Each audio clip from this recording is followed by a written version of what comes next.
Magtayo na po tayong lahat at awitin natin ang Oh, I love you with the love of the Lord. Magkamayan po tayong lahat.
Manatili po tayo nakatayo at dadako po tayo sa pambungad na panalangin.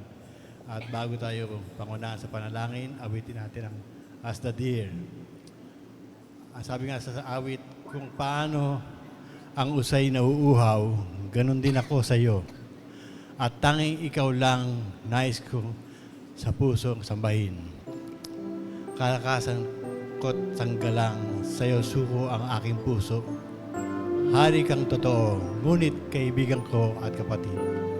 Ninanais kita higit pa sa ginto o pilak man. Dulot mo'y kagalakan at tunay kitang minamahal. Hallelujah.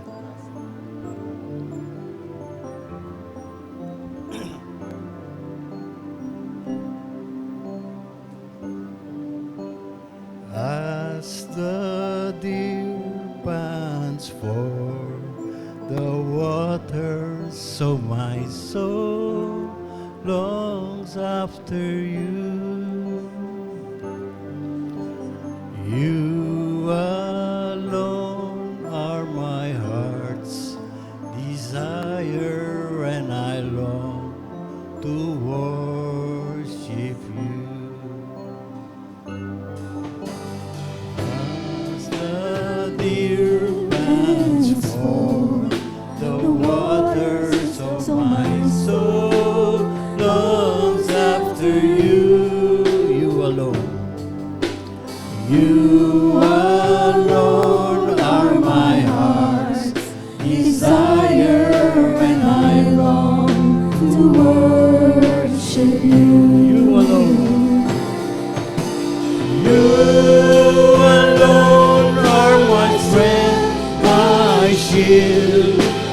I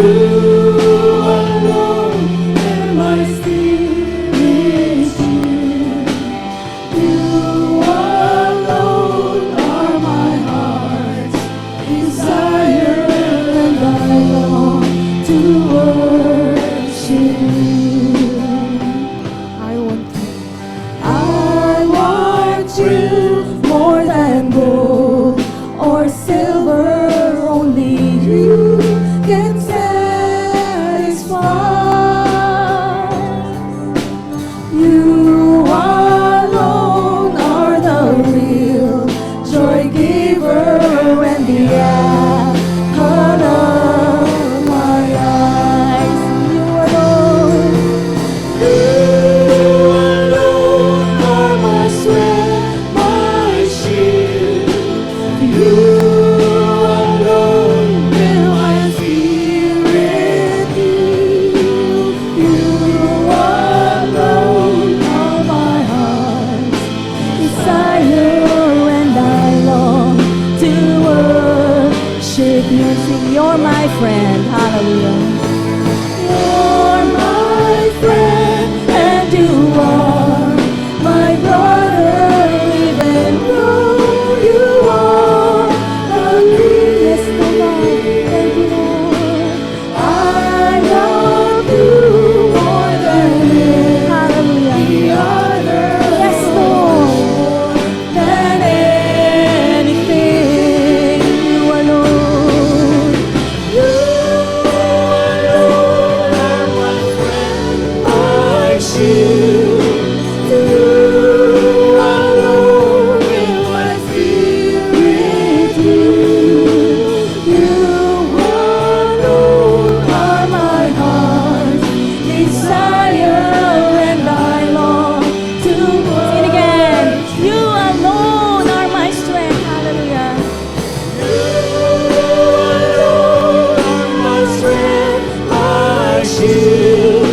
You alone will my spirit heal. You alone are my heart's desire, and I long to worship. And I long to worship. Yes, I long, and I long to worship you.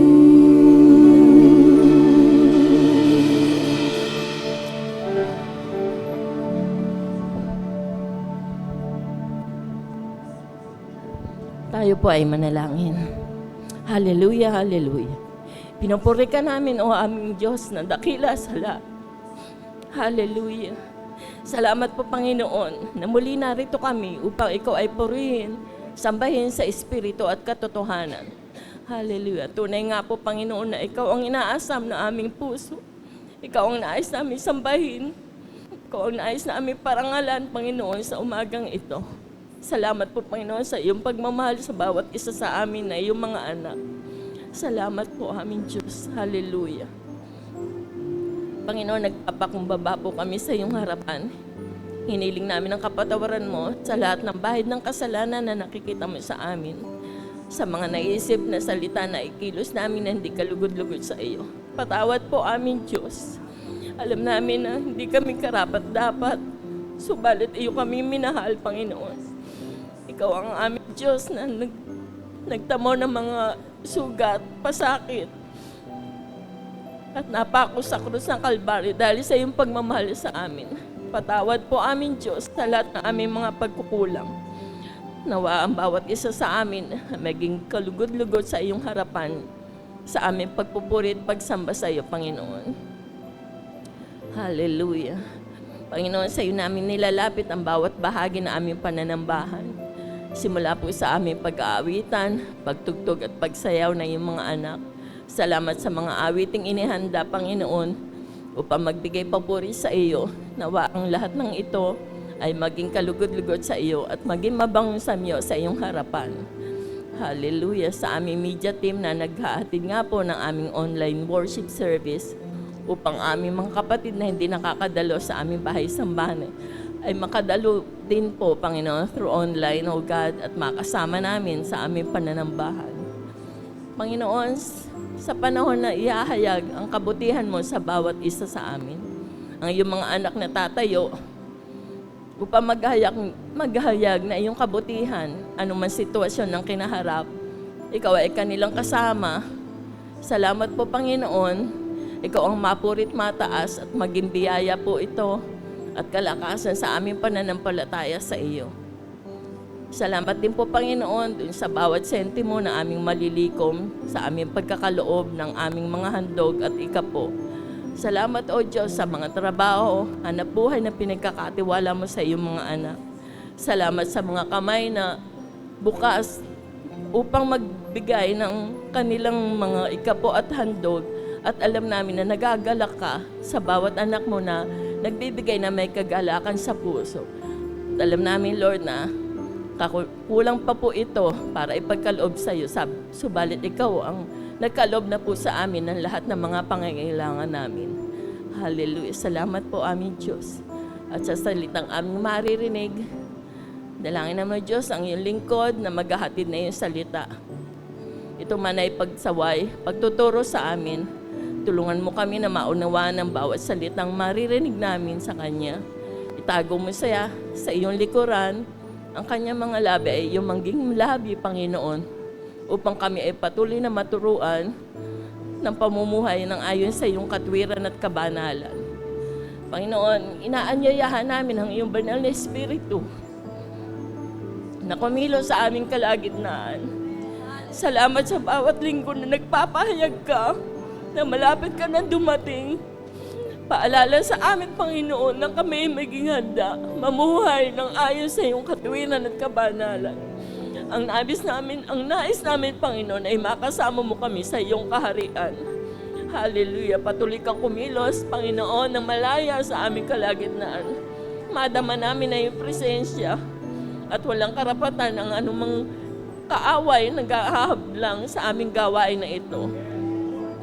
Hallelujah. Ang bawat sulok na ito ay iyong bahira na iyong banal na dugo. Hallelujah. Ikaw ang mapurit mataas, Panginoon. Ikaw lamang, O Diyos. Ikaw aming minamahal na aming Panginoon. Diyos sa tagapagligtas. Hallelujah. Salamat po, Panginoon. Salamat po sa pagmamahal mo. Tinala po niya siya. Itinala Itinalaga na pa siya. Ulaki na pa. Uti na paalala. Itinanaway siya na ako. Alala ka. Panginoon, maging karapat dapat po kami sa pagmamahal mo sa amin sa bawat sandali na aming buhay. Ayong gabay ang hinihiling namin, O Lord God. Hallelujah. Hallelujah. Salamat po, Panginoon. Sa panahon na ito ay muli, makakapanabahan kami sa iyo. Magbibigay ng papuri sa iyong dakilang pangalan. Hallelujah. Hallelujah. Salamat po, aming Diyos. Salamat po. Ito po ang aming samot dalangin. Ay may pupurit pa sa salamat. Tanging sa iyong pangalan lamang, aming Panginoong Jesus. Hallelujah. Amen and amen. Hallelujah. Let's thank the Lord for this brand new day. Let's give all our worries to Him, for He's in control of everything. He's our light and guide in our everyday living. Amen? Amen. Let's sing one day.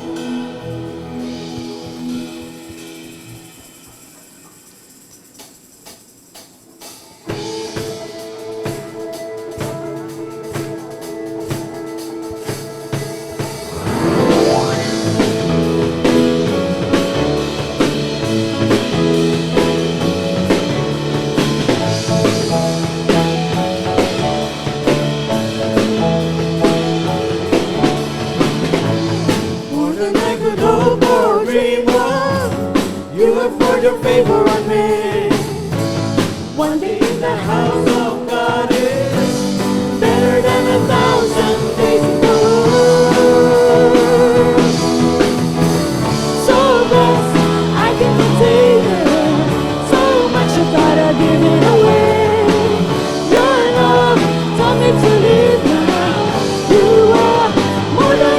for me.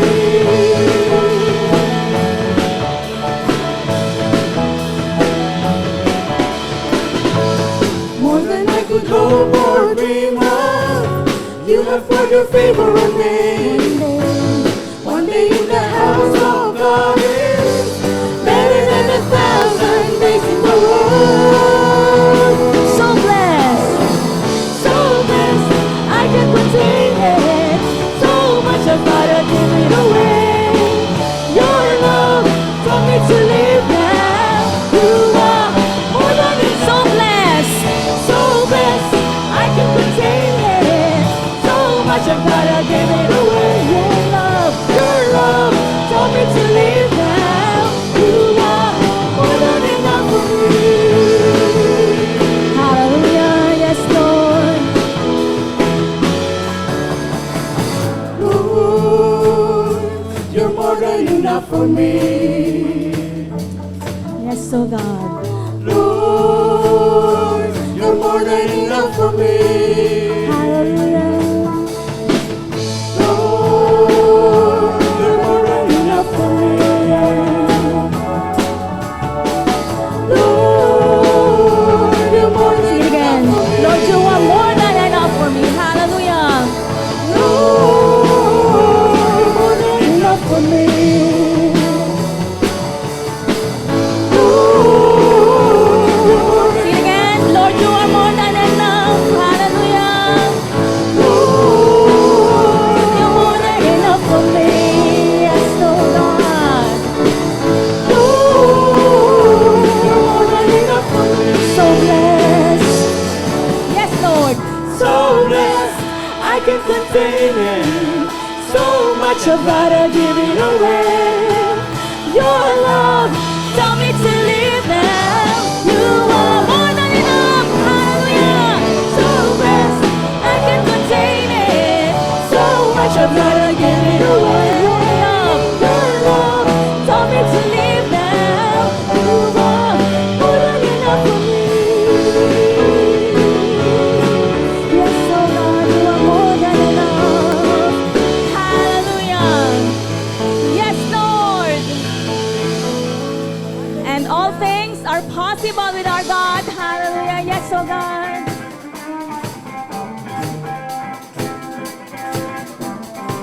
Let's praise the Lord.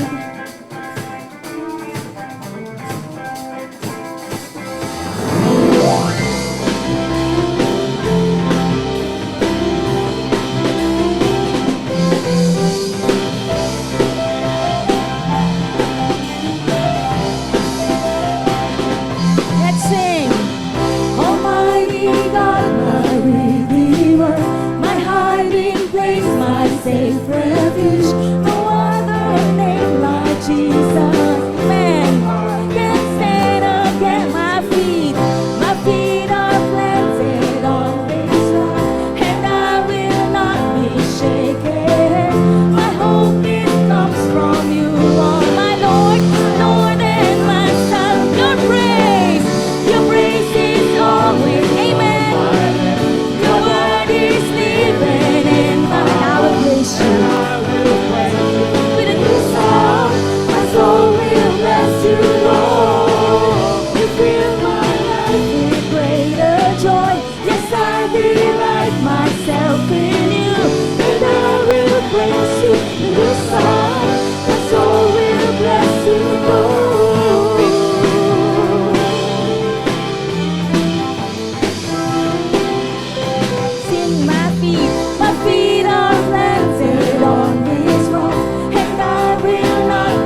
Amen. Patuloy po tayong mananambahan sa ating Panginoon. Sabi po sa Psalm 61 verse 2, "From the ends of the earth, I cry out to you for help when my heart is overwhelmed. And Lord, lead me to the rock that is higher than I." So as we continue to worship our God, ano man po yung mga hinihingan natin ng tulong sa Panginoon, the Lord is the rock of our salvation. Isa pong matibay na bato na ating sandigan, ating refuge. Yun po ang ating panghawakan. Lord, I will run to you.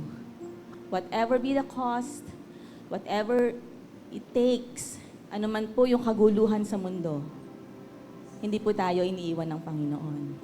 And right now, we will claim this. We will sing this to the Lord.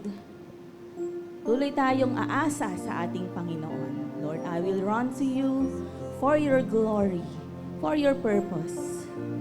Hallelujah. Yes, so God. We run to you, Jesus. And as we draw unto you, Lord, may you draw all men, O God, to Jesus Christ. Hallelujah. Let's sing. Your eyes on the sparrow, and your hand, it comforts me. From the ends of the earth to the depth of my heart, let your mercy and strength be seen. You call me. You call me to your purpose. Yes, Lord. As angels on the stand for your glory, for your glory. May you draw all men as your love and grace demands. And I will run to your words of truth, not by might, not by might, not by power. Hallelujah. Yes, Lord. Of God. Yes, I will run God's race till I see your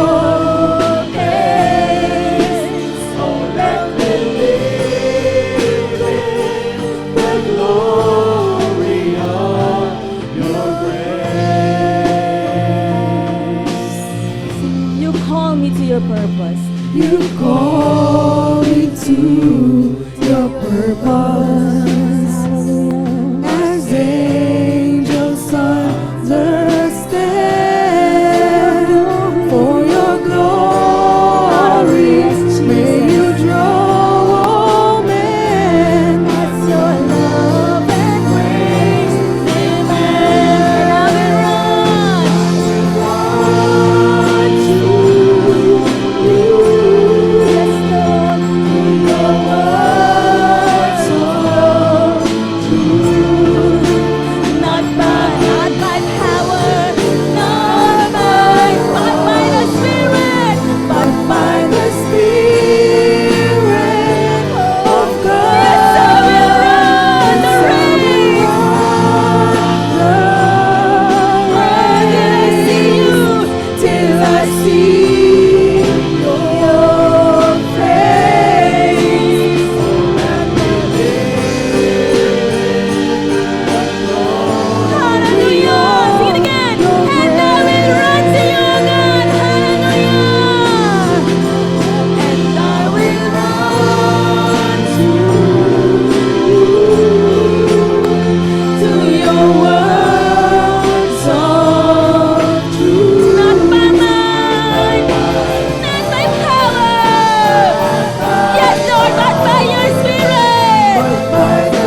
Oh God, no one is above you, Lord. Hallelujah.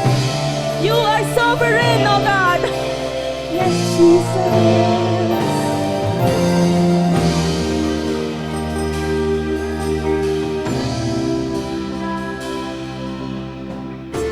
Lord of the heavens and the earth, my Savior, Redeemer, risen Lord. All honor and glory, power and strength to Him upon the throne. Sing it again, Lord of the heavens, Lord of the heavens and the earth. Savior, Redeemer, Risen Lord, Honor and glory, power and strength. Him, to Him upon the throne. Holy, holy, holy, you are worthy. Praises to the Son of God. Jesus, Jesus, you alone are worthy. you are crowned in righteousness and peace. Sing glory, Glory, glory, hallelujah. Praises through the great I am. Hosanna, join with angels singing. worthy is the Lamb of God. Lord of the heavens, Lord of the heavens and earth. You my Savior. Savior, Redeemer, risen Honor and glory, power and strength. Yes, oh God, to Him upon the throne. To Him upon the throne. You are worthy. You are worthy, Lord. Praises to the Lamb of God. Jesus, Jesus, you alone are worthy. yes, oh God. Crowned, Crowned in righteousness and peace. glory, Glory, glory, hallelujah. Praises to the great I am.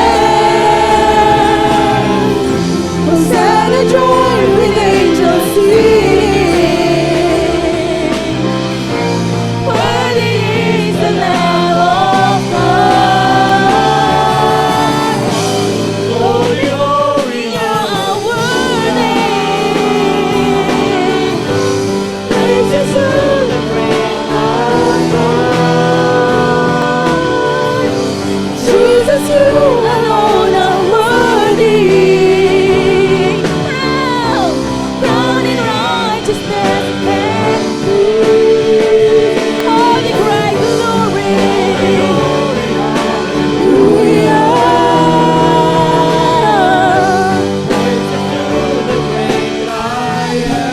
Yes, oh God. Stand and join with angels sing. Worthy is the Lamb of God. Worthy is the Lamb of God. Worthy is the Lamb of God. Hallelujah, hallelujah, hallelujah to the Lamb. Hallelujah. Yes, oh God. By the blood of Christ we stand. Every tongue, every tribe, every people, every land. Giving glory, giving honor, giving praise. Sing again. Hallelujah. Hallelujah, hallelujah,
Yes, oh God. Hallelujah. Hallelujah, hallelujah.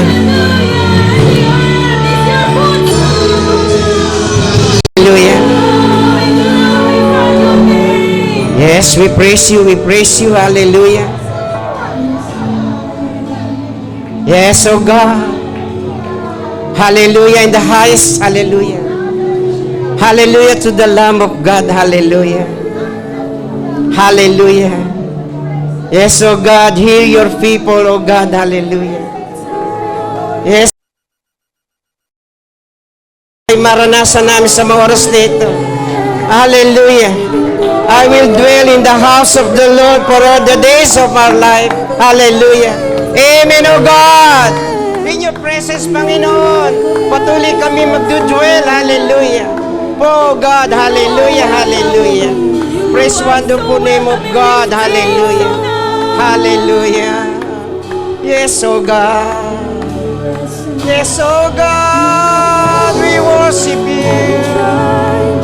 We glorify your name. Hallelujah. Hallelujah. Oh God. Hallelujah. We praise you, oh God. Hallelujah. Oh, we worship you. We worship you.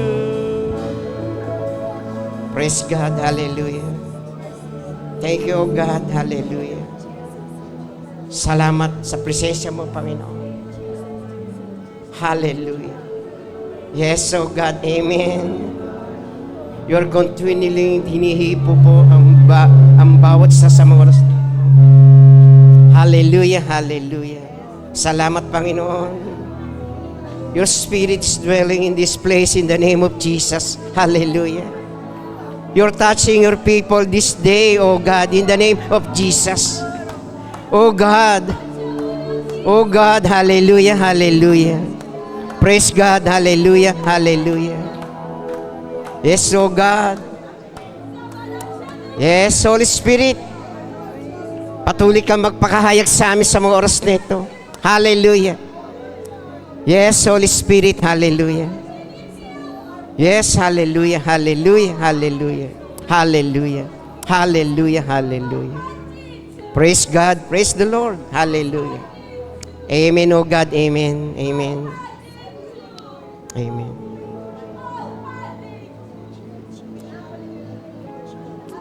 Purihin ang Panginoon, hallelujah. Hallelujah, hallelujah. Hallelujah, hallelujah. Hallelujah.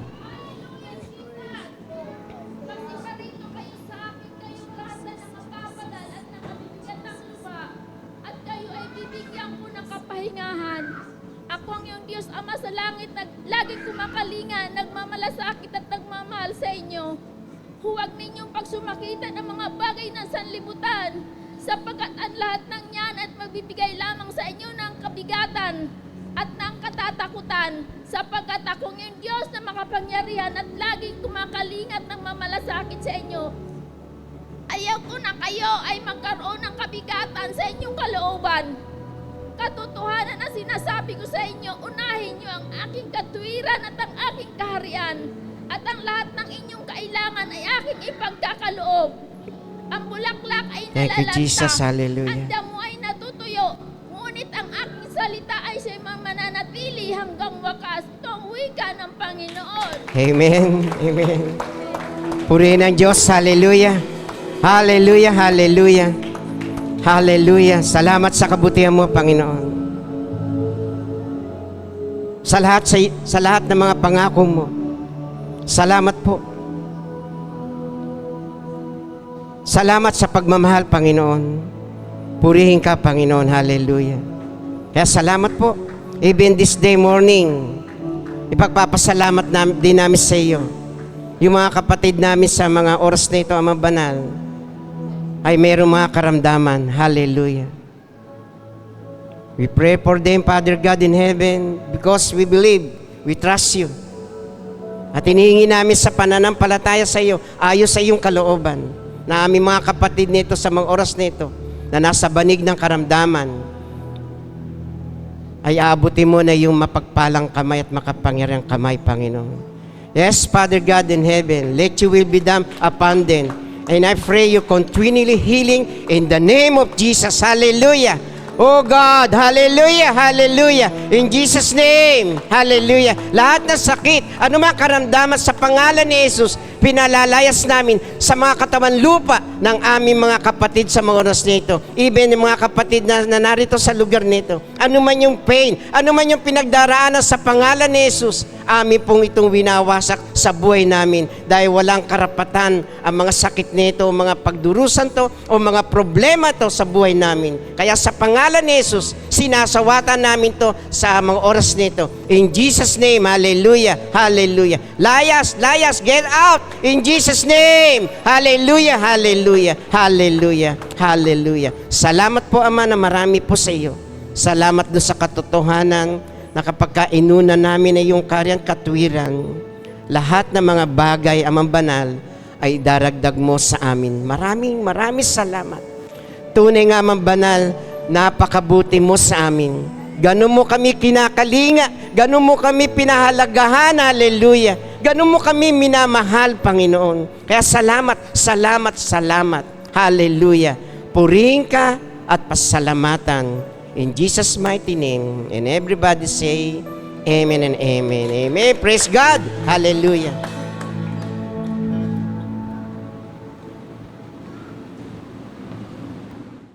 Magandang umaga po sa ating lahat. Morning. Sabi ko sa awitin ay, in this world, we will have trouble. But He has overcome the world. Maraming uncertainties, pero isa lang ang sigurado, God is in control. Sangayon po ba kayo doon? Amen. Ngayong umaga po ang ating tatalakayin o pagbubulay-bulayan ay tungkol sa buhay ng isang tao na dakila. Siya yung tinatawag na the richest and the wisest of all time. And matututo po tayo doon sa kanyang buhay, doon sa kanyang sinapit, at in the end, ipapakita niya ano ba talaga yung ultimate duty natin bilang isang Kristiyano. Kaya,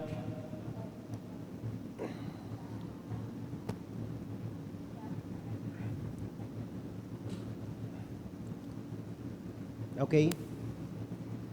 Maabot ba to? Inihiling ko po ang lahat na tayo po ay magsitayo.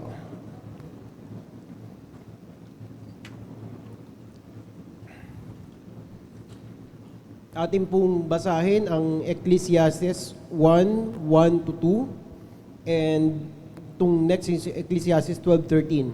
Sabay-sabay po nating basahin. 1.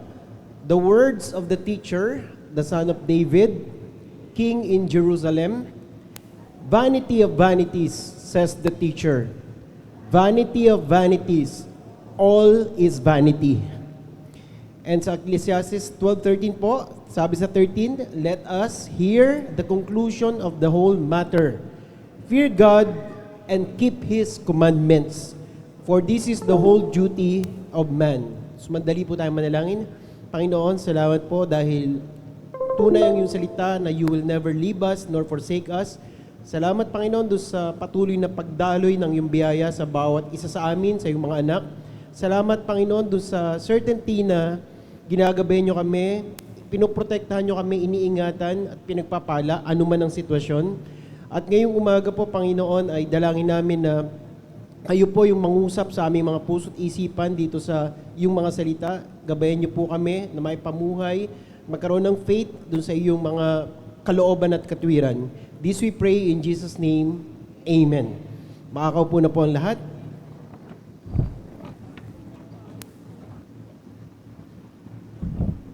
Ito po yung ating theme for today, finding meaning in a temporary world. Unang tanong po, have you ever achieved something yet felt empty? Napakagandang tanong po niyan Kasi tayo bilang tao, nararanasan natin to. Meron tayong pinangarap, na-achieve natin yung pangarap, pero deep inside, parang may kulang. Parang may kulang. And ang tatalakayin po natin si King Solomon, yung kanyang paghahari. Ayon po sa mga Bible scholar, si King Solomon po ay naging hari around 12 to 15 years old. Napakabata po, no? Sa atin, ang 12 years old, silver wings pa yan tinuturuan pa Siya, naging hari na po. Ngayon, dun sa kanyang humble beginning, si King Solomon ay, ayon sa Biblia, nakita niya sa panaginip ang Panginoon. At dun sa panaginip niya, tinanong siya ng Panginoon, ano ang gusto mong, kumbaga, ibibigay sa iyo? Anong kahilingan mo? Kung tutuusan, bilang hari, pwede mong hilingin na puksain ng iyong mga kaaway para wala kang problema doon sa iyong kingdom. Pwede mo ring hilingin na bigyan ka ng napakadaming kayamanan, pwedeng ganun po ang maging kahilingan. Pero ang hiniling po ni King Solomon ay magkaroon siya ng understanding heart and discerning mind. Kumbaga, wisdom. Ito yung kanyang hiningi. At dahil doon nalugod ang Panginoon, kaya maliban doon sa wisdom, binigyan din siya ng napakadaming kayamanan. And ito yung kanyang pangalawang segment ng kanyang buhay, yung kanyang unmatched success. Yan po, si King Solomon, doon sa kanyang kingdom, every year po, binibigyan siya ng, o nakakalikom siya ng at least 25 tons of gold. 25 toneladang ginto taon-taon. Siya po ay nag-reign ng 40 years. Kaya imagine niyo po, times natin yung 40 dun sa 25, meron siya 1,000 toneladang ginto na nalikom. Kung sa panahon mo ngayon, yung 1,000 toneladang ginto, ayon sa computation, ito po ay nagkakahalaga ng around $85.9 billion. Dollars po, ganun kalaki dito pa lang sa ginto. Siya rin ay naging author ng mga libro at meron po siyang mga kabayo. According sa Bible, ito po ay 12,000. Kasi sabi doon, meron siyang 12,000 horsemen. Sa Pilipinas po, yung mga pangarerang kabayo, alam niyo po, nagkakahalaga minsan yan, 500,000 to 1 million. Pangarera pa lang, hindi pa po yan yung pangdigma na mas mataas. Kaya pag kinumpute po natin, 12,000 horses sa 500,000 na isa, that alone is 6 billion ang halaga. So, ganun po yung yaman ni King Solomon. Nagkaroon din siya ng lavish na pamumuhay. Even yung kanyang trono ay mga diamante at ginto, yung kanyang inuupuan na trono. Ayan. And, bilang builder, siya po yung nag-build nung Temple of Jerusalem. For 7 years, binild ni King Solomon itong Temple of Jerusalem. And ang masaklap, eto, nagkaroon po siya, kaisa-isang tao sa history, na nagkaroon ng 700 wives and 300 concubines. So dito po nagka-problema. Nung nagkaroon si King Solomon ng iba't ibang asawa mula sa iba't ibang lahi, na-impluwensya yung kanyang pananampalataya. Nakurap yung kanyang God-given wisdom. Kaya dahil dyan, inalaw po niya yung pagsamba sa iba't ibang klaseng religion. And hindi natuwa si God dahil dun sa ginawa niya, kaya nangyari, sinabi ng Panginoon, pag natapos ang pagre-reign mo, mahati ang iyong kingdom at hindi nalugod ang Panginoon kay King Solomon. Yan yung kanyang debacle.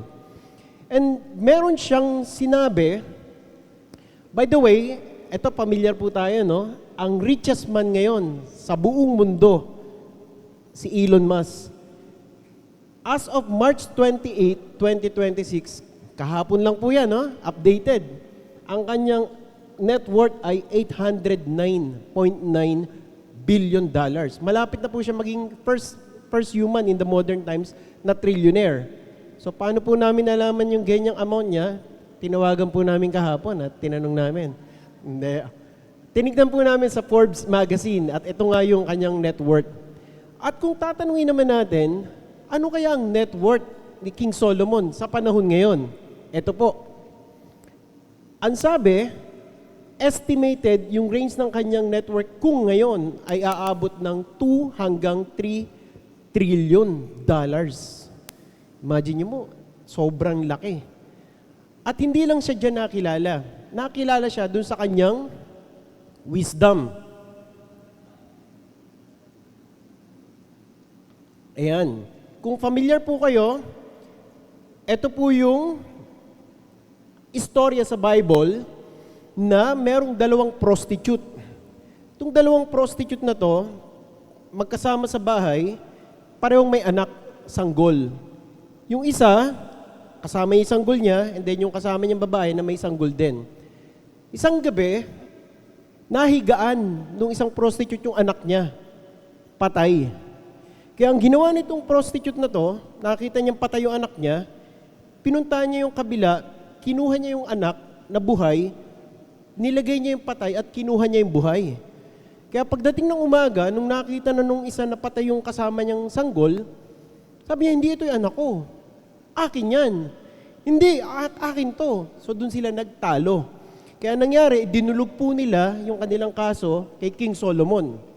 And si King Solomon, nung nandun na siya sa court, pinakikinggan niya yung 2 babae na nagtatalo, anak ko to, hindi anak ko to, hindi anak ko to, hindi akin yan. Sabi po ni King Solomon, kawal, bigyan ako ng espada, hatiin sa 2 ang sanggol, at ibigay sa kanila yung tig-kalahati. Imagine nyo yung render na judgment, ano? Yung hindi tunay na ina, sabi niya, okay lang, at least fair, 50-50. Pero yung tunay na ina, sabi niya, mahal na hari, hayaan nyo na mapunta sa kanya yung bata. Ayokong mamatay yung anak ko. Magtitiis na lang siya na makitang buhay yung bata na hindi niya kasama kaysa mamatay.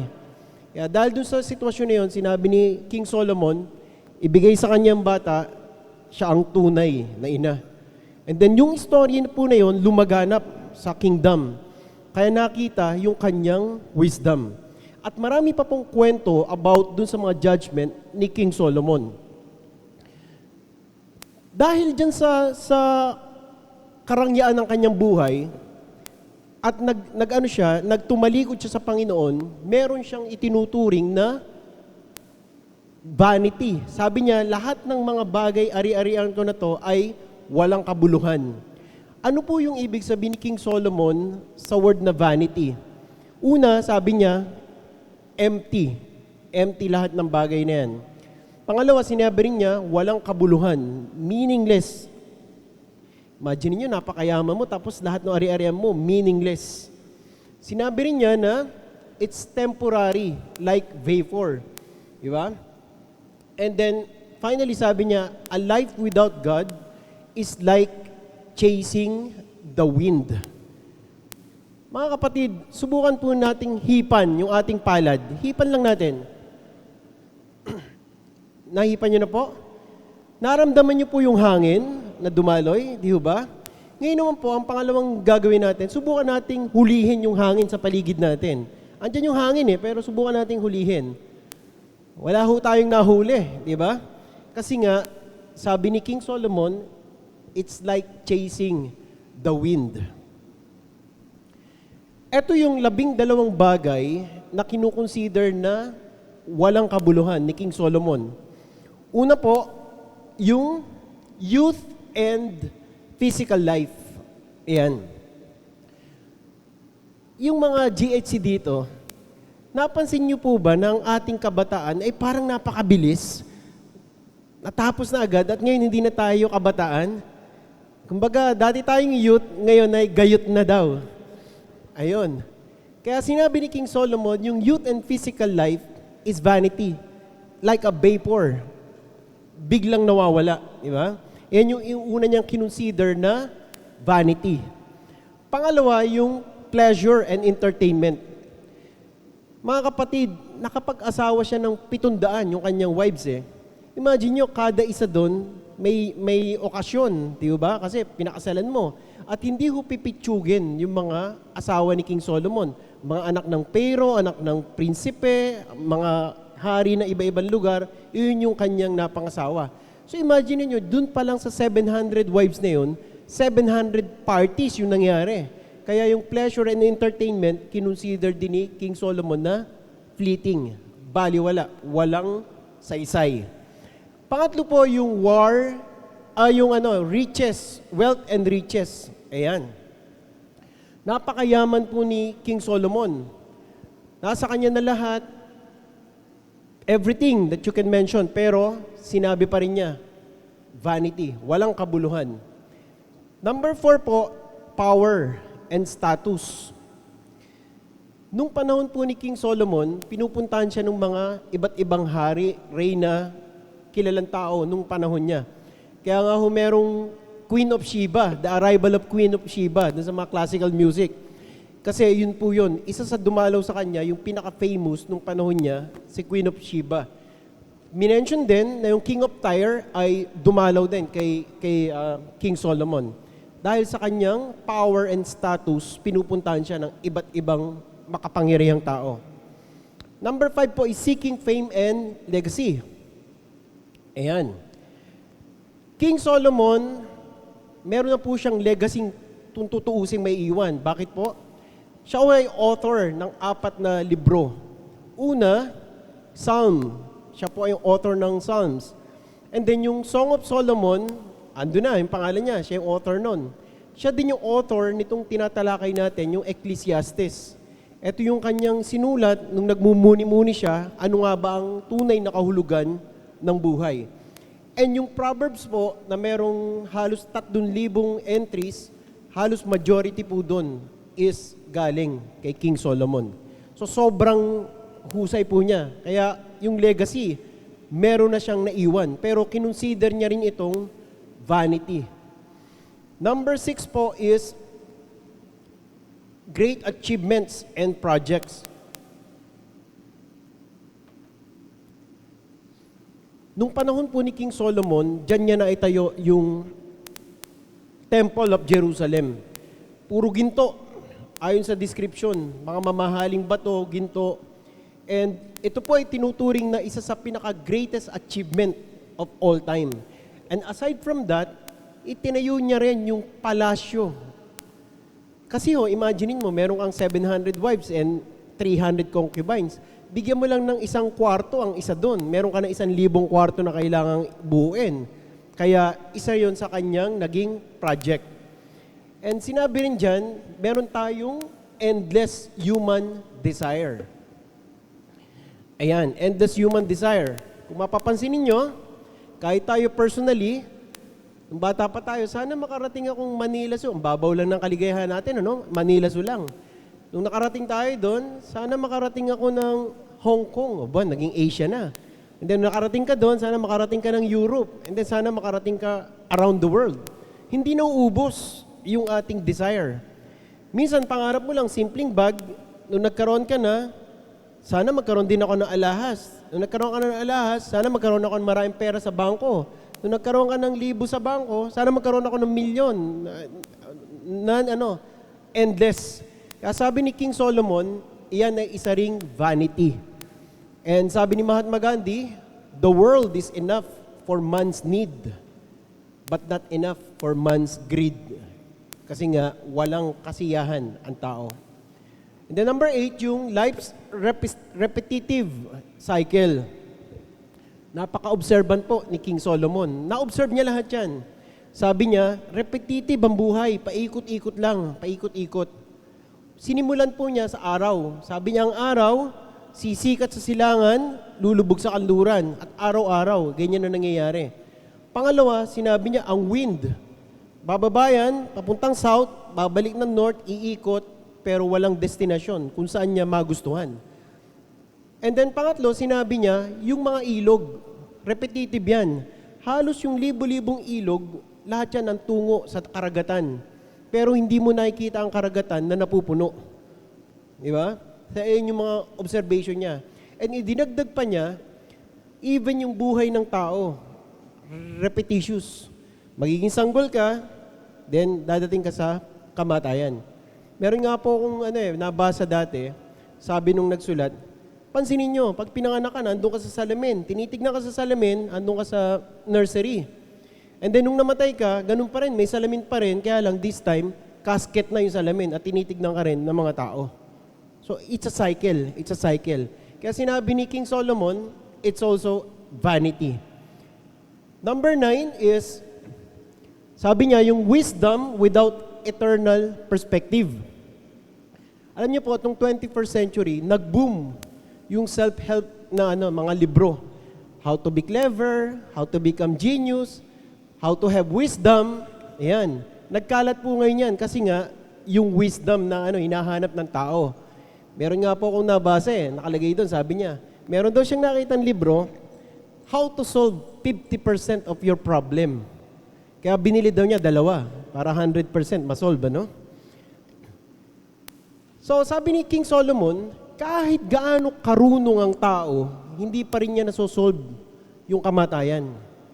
Sabi niya, kahit pantas ka o mangmang ka, mayaman ka o pulubi ka, ito lang ang destinasyon nyo. Ito po. And sabi diyan sa lapida, ako ngayon, ikaw bukas. It's a reality. Iyan po yung obserbasyon ni King Solomon. And isa rin pa po sa na-observe niya is yung injustice and oppression. Hindi ho tayo lingid sa kaalaman natin yan. Nakabasa po ba tayo ng nagnakaw ng 1 kilong mangga, kulong. Pero yung nagnakaw ng bilyon, namamasyal pa sa ibang bansa. Di ba? And irony of all ironies, ang tawag natin sa mga magnanakaw, honorable. Di ba? Kaya nakita ni King Solomon yan, yung injustice and oppression. And sabi niya, it's vanity. Walang kabuluhan. And 11 is, sabi niya, living only for the present world. Alam niyo po, nung college, tinanong po ng professor namin, ano ang kahulugan ng buhay? Tinawag niya isang kaklase ko, sabi, o ikaw, anong kahulugan ng buhay mo? Sabi nung kaklase ko, ako ay nabubuhay para kumain at kumakain para mabuhay. Imagine niyo yung cycle na yun, pang present world lang eh. Kaya binigyan tayo ng babala na maraming tao ngayon, marami kayong ma-encounter na tao na nagsasabi, walang eternity. Walang life after death. So, ito yung mga tao na nabubuhay lang sa present world. At yan ay mga walang kabuluhan. And finally po, sabi ni King Solomon, hard work without purpose. Yan. Hard work. Chinek ko po yung internet, tinignan ko po yung sino yung pinaka-hard worker of all time.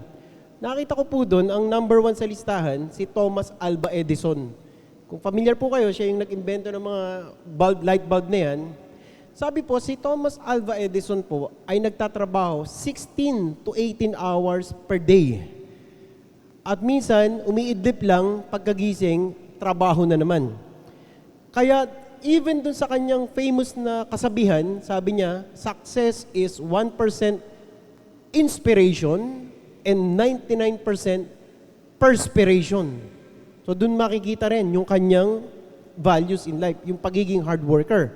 But the problem is, sira yung kanyang family. Even yung mga anak niya is, hindi maganda yung relasyon nila. And modern times, kasi Thomas Alva Edison, matagal na yan eh. Lately, meron po kaming inatinan na wake, burol. Talaga pong nadurog yung aking puso. Kasi po, yung tao na to, sobrang mabuti, sobrang mabait. Doon po sa kanyang eulogy, merong nagsalita, kaibigan po niya, close friend. Sabi po nung close friend nung namayapa, dinalaw niya sa ospital nung buhay pa, at mahinang-mahina na, ang sinasabi daw nung tao is, pag ako gumaling, ipapasyal ko yung aking pamilya, yung asawa at anak ko sa mga lugar na hindi pa namin napuntahan, bibigyan ko sila ng quality time. Ang problema po, hindi na gumaling, pumanaw.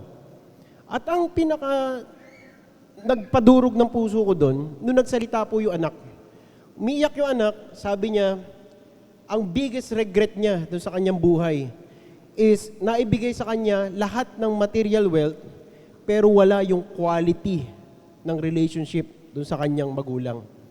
Kaya paalaala po sa atin, sa mga magulang na laging subsob ang ulo sa pagtatrabaho, give time for your family. Dahil hindi natin alam, maaaring sapitin natin yung karanasan ng isa na huli na ang lahat. Wala na tayong magagawa para balikan pa. And sa mga anak naman, lagi nating tatandaan na ang mga magulang natin nagkakaedad. Hindi natin alam kung anong takbo ng buhay, kaya ngayon pa lang, sabihin na natin yung pagmamahal natin, ipahayag natin. Mahirap kung dumating yung panahon na wala na sila, tsaka natin sasabihin na kung maibabalik ko lang yung panahon, sana mas namasyal kami ni tatay, mas nag-usap kami ni nanay, mas nagkaroon kami ng quality time. Huwag nating hayaan na mangyari yon bago tayo magbigay ng quality time with them. Kaya sinabi ni King Solomon, yung hard work without purpose is also vanity. Walang kabuluhan. Ngayon, nandito po yung mga realization ni King Solomon. Ito po yung ating mga matututunan sa kanyang karanasan. Una, sabi niya dyan, entertainment cannot satisfy the soul. Yeah. Kahit magpakalunod po tayo sa kaligayahan, hindi niya masasatisfy yung ating soul. Pangalawa, sabi niya, laughter and luxury are temporary. Pansamantala lang yan. Number 3, pleasure distracts and does not fulfill. And number 4, yun daw mga houses, wealth, and treasures cannot give us peace. Yeah. In fact, mas yumayaman, mas nawawala ng kapayapaan sa buhay eh. Yung mga taong sobrang yaman, hindi makapasyal mag-isa sa mga lugar eh. Kasi may threat ng kidnap. Hindi sila matulog ng mahimbing kasi baka patayin sila ng mga kasambahay o ng mga nasa paligid nila. Kaya mas nawawala yung peace. Kaya kahit gaano kayaman, houses, treasures, it won't give us peace. Sabi ni King Solomon, items fill homes but not our hearts. Kahit yung bahay natin punong-puno ng kagamitan, pero hindi niya ma-fulfill yung ating hearts. And to continue, ito pa yung mga realization ni King Solomon. And sabi niya, knowledge reveals problems but not ultimate answers. And wisdom cannot prevent death. Aray. Sabi rin niya, human understanding has its limits. Secondly, sinabi niya uli na endless labor can exhaust the soul. And finally, sa realization niya, sabi niya, our achievements are left behind. Yeah. Naiiwan lang natin yan. Sinabi sa Bible, dito sa Lucas 12:16-20, sabi diyan, pagkatapos, isinalaysay ni Jesus ang isang talinghaga. Isang mayaman ang umani ng sagana sa kanyang bukirin, kaya't nasabi niya sa sarili, anong gagawin ko ngayon? Wala na akong paglagyan ng aking mga ani. Alam ko na, ipagigiba ko ang aking mga kamalig at magpapatayo ako ng mas malalaki. Doon ko ilalagay ang aking ani at ibang ari-arian. Pagkatapos ay sasabihin ko sa aking sarili, marami ka nang naipon para sa mahabang panahon. Kaya't magpahinga ka na lamang. Kumain, uminom, at magpakasaya. Ngunit, sinabi sa kanya ng Diyos, hangal, sa gabi ring ito'y babawian ka na ng buhay. Kanino ngayon mapupunta ang mga inilaan mo para sa iyong sarili? So same thing dun sa lament ni King Solomon, nagpakahirap siya, nagpakayaman ng gusto, pero iniwan niya lang yung kanyang kayamanan. At ito, yung kabuuan. Sabi sa Ecclesiastes 12:13, let us hear the conclusion of the whole matter. Fear God and keep His commandments, for this is the whole duty of man. So siguro, nung nandun na-realize na ni King Solomon, nagkamali ako. Sinuway ko ang Panginoon. Nabulag ako ng kayamanan, ng mga bagay na hindi ko dapat ginawa. At ito yung kanyang turning point. Sabi niya, fear God and know His commandments, for this gives our lives purpose. Ayan. Ngayon ang tanong, what does it mean to fear God? It means surrendering to Him, honoring Him. Sabi rin sa 1 Corinthians 10:31, whatever you do, give glory to God. That is honoring God.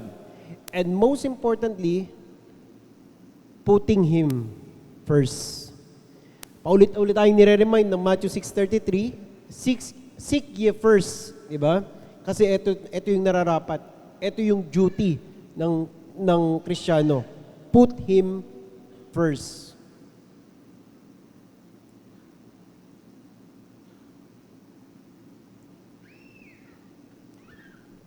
I-analyze po natin, a life without God will feel like success means hollow. Yan. Number 2, pleasure is temporary. And number 3, life is confusing. Ngayon, a life with God, eto naman, yung buhay, pag nasa Panginoon tayo. Yung wealth natin, turning into stewardship. So, hindi lang pang sarili, nagiging daluyan ng pagpapala para sa gawain ng Panginoon. Pangalawa, yung mga karangyaan, pag Christian ka, pinagpapasalamat mo. Andun yung gratitude. And pangatlo, life feeling more purposeful. May layunin yung buhay, hindi yung kung saan ka lang tangayin. Ngayon mga kapatid, meron tayong mga reflection questions. Una, what are we chasing that will not last? Ano ba yung mga inahabol natin sa buhay na in the long run, baliwala lang pala? Ayan. Number 2, are we neglecting our soul? Doon ba sa paghabol natin doon sa mga kagustuhan natin ay nane-neglect natin yung ating sarili? And finally, doon sa pangatlo dyan, sa buhay sa mundo, meron tayong mga investment. Meron tayong investment sa kaperahan, investment sa property, investment sa kung ano-anong bagay. Pero ang tanong, are we investing in eternity? Yan. Ito yung mga reflective questions na pwede natin itanong sa ating pagbubulay-bulay. Sabi sa unang Juan, 2:15-17, ito po yung laging mensahe ng ating Panginoon through Sister Babes. Sabi rito, huwag ninyong ibigin ang sanlibutan o ang mga bagay na nasa sanlibutan. Ang umiibig sa sanlibutan ay hindi umiibig sa Ama. Ang lahat ng nasa sanlibutan, ang pagnanasa ng laman, ang pagnanasa ng mga mata, at ang pagmamalaki sa buhay na ito ay hindi nagmumula sa Ama, kundi sa sanlibutan. Mawawala ang sanlibutan at ang lahat ng mga bagay na pinagnanasaan ng mga tao. Ngunit ang mga sumusunod sa kalooban ng Diyos ay mabubuhay magpakailanman. And sinabi rin sa Mateo 6:19-21, inutusan tayo, huwag kayong mag-impok ng mga kayamanan dito sa lupa. Dito'y may naninirang insekto at kalawang, at may nakapapasok na magnanakaw. Sa halip, mag-impok kayo ng kayamanan sa langit, dooy walang naninirang insekto at kalawang, at walang nakakapasok na magnanakaw. Sapagkat kung saan naroroon ang inyong kayamanan, naroroon din ang iyong puso. Mga kapatid, sinabi ng Panginoon, Jesus, etong talatang ito. Sa Mark 8:36, "For what will it profit them to gain the whole world and forfeit their life?" Sa ating pong pinag-aralan, sabi, King Solomon gained the whole world, but the message is clear. Ayan. So sa ating mga kapatid, hindi naman pinagbabawal na abutin natin yung pangarap, sundin natin yung mga gusto natin. Ang sinasabi lang is, wag nating kakaligtaan yung duty natin sa Panginoon. Fear God and obey His commandments. Doon sa lahat ng ina-aspire natin sa mundo, dapat laging unang tanong, is it the will of God? Yun yung pinaka-importante. Kaya ang message natin today is this: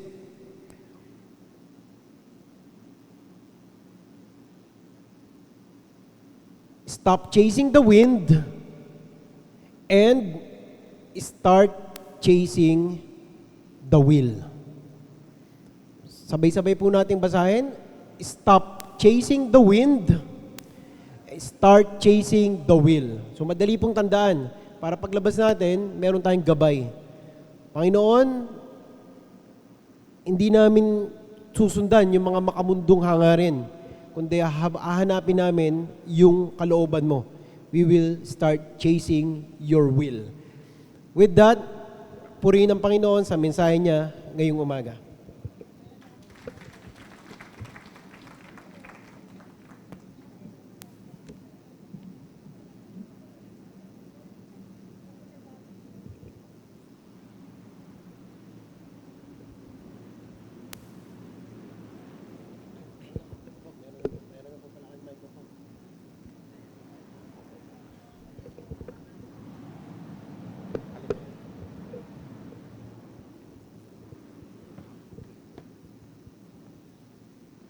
Praise God.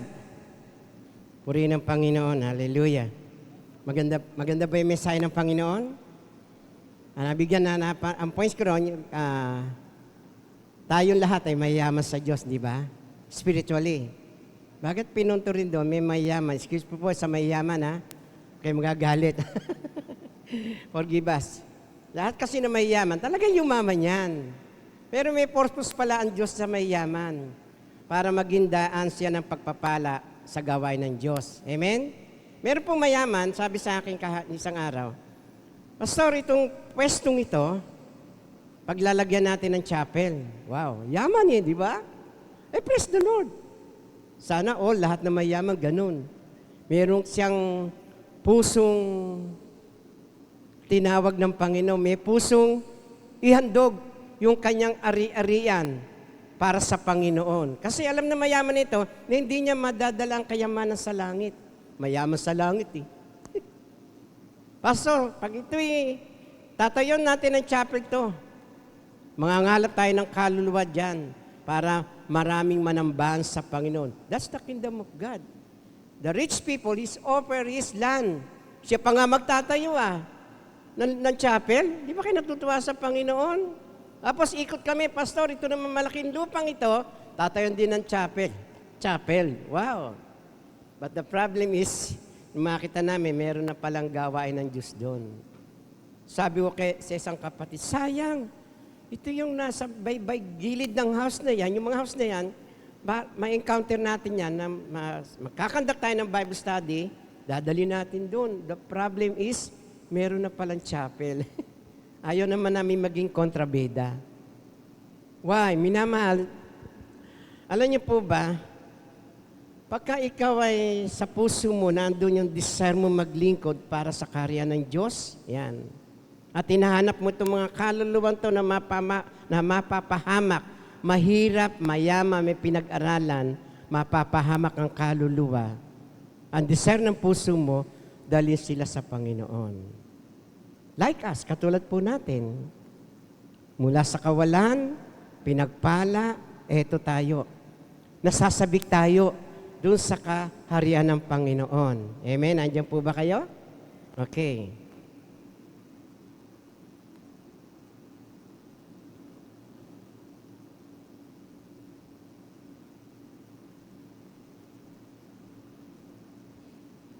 Sa aming pong devotion kanina, sabi po rito sa Psalm 63, a Psalm of David, when he was in the wilderness of Judah, ang sabi niya sa panalangin, O God, Thou art my God, early we seek Thee, my soul, thirsteth for Thee.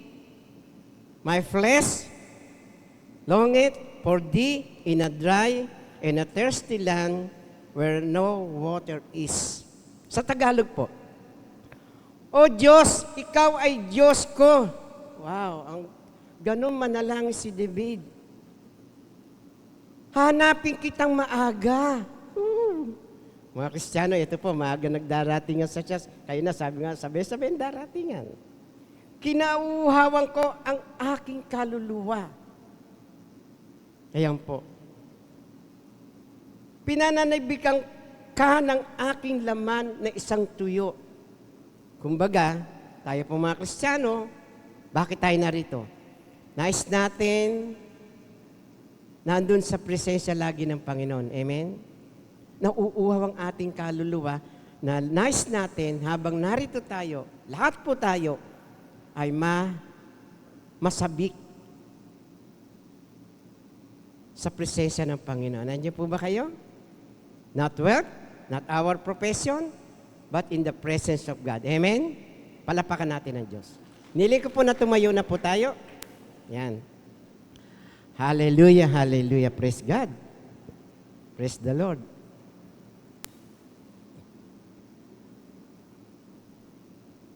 Habang inawit po itong chorus na He's coming soon, inaanyayahan po kayo lahat. Yan, lahat. Bilang pasalamat sa Diyos na ating sinamba ngayong umaga, pasalamatan natin siya, purihin, at itaas po natin ating mga kamay. Praise the Lord. Hallelujah, hallelujah.